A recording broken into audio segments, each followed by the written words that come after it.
are two very different things at play here. One is what's happening, and one is what's being reported and talked about.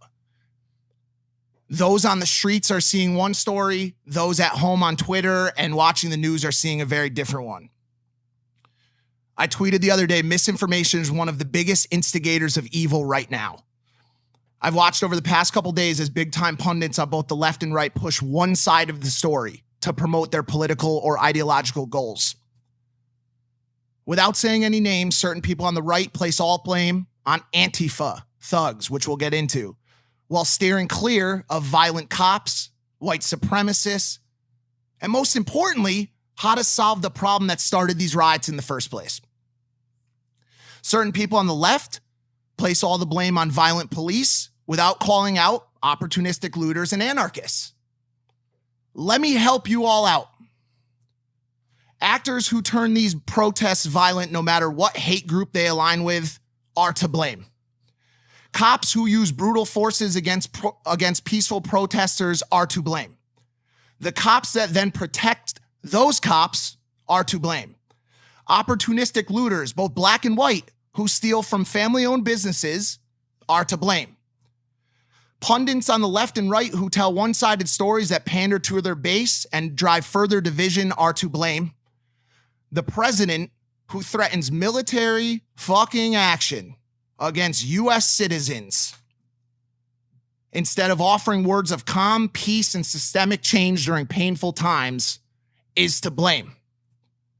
With a million micro issues in play, the biggest problem this country faces right now is accountability. Everyone is so busy pointing their fingers at someone else that they have forgotten to fix the real issue, themselves. And like we already discussed at the beginning of this episode, there's a million issues at play here. But you have seen people on the left and right take opportunity after opportunity to turn this into a one-sided story to further their own goals. It's disgusting. It's disgusting. I watched this documentary called The 13th last night, and actually in this thing I prepared later, I took some of the facts I learned out of the beginning from that, and it's fascinating to me how much people in general, specifically in this movie, politicians will bend their moral code to get fucking elected, to get a vote, and people are no different. Like, I hate to say this, but I've had this extremely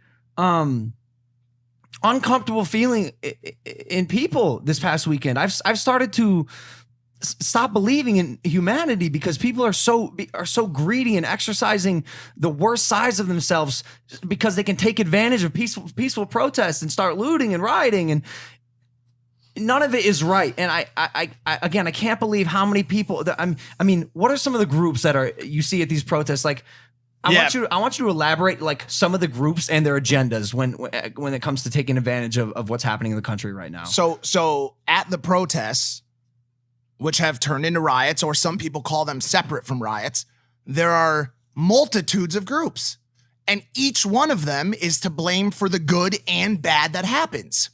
You've got peaceful, good police officers out there understanding that the country is in pain, standing their ground to protect places, but not pepper spraying citizens at will through the windows of their car, not driving their police cars through barricades where people are standing, not attacking 90-year-old people that are standing at the bus stop. I saw a cop push a 90-year-old with a cane on the ground. There are good cops out there who are standing with the protesters, walking with the protesters. So you've got them. You've got the good cops.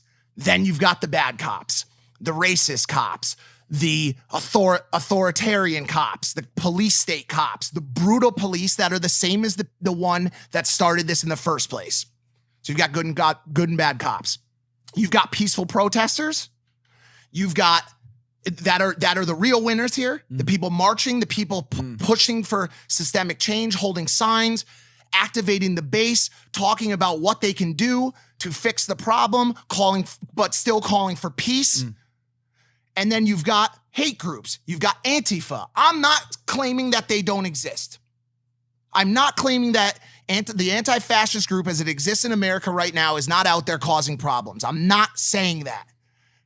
What I am saying is that there is white supremacists out there on the other side.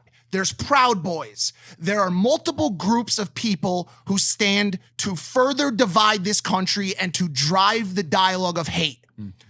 My issue on Twitter and my issue for the past week has been that our president and other people like him on the other side.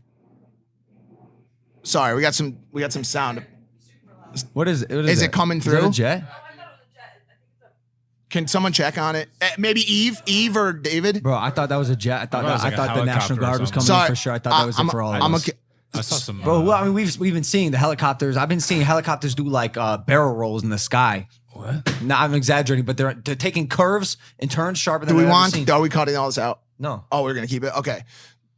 You've had people on both sides, hate groups on both sides, pushing their own personal agendas forward.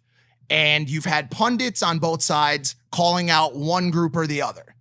They're all to blame. All of these people are doing a disservice. You forgot to mention the and opportunistic I'm rioters. getting there. I'm getting there.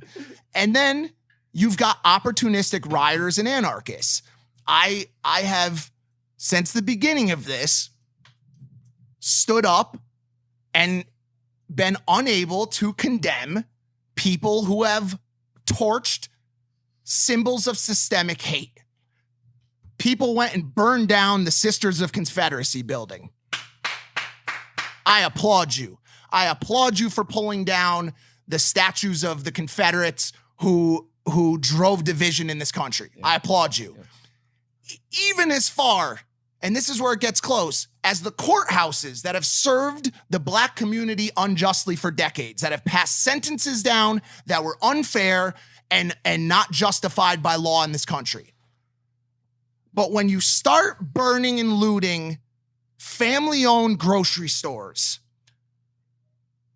personal-owned businesses that people, even black people and Hispanics in LA, have worked their entire lives to get to a point where they can own a business, and you break the windows and you steal stuff out of it.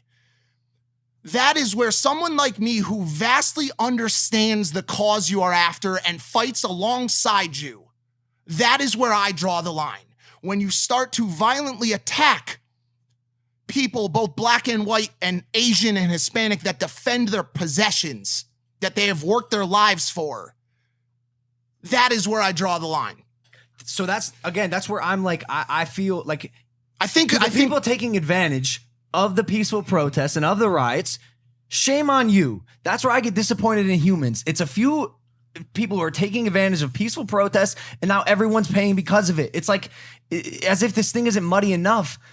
You're just stirring the pot more, and it's so unnecessary. It's these anarchists who have these wet dreams about the collapse of society and are finally getting to take advantage of it. Yep. Shame on you.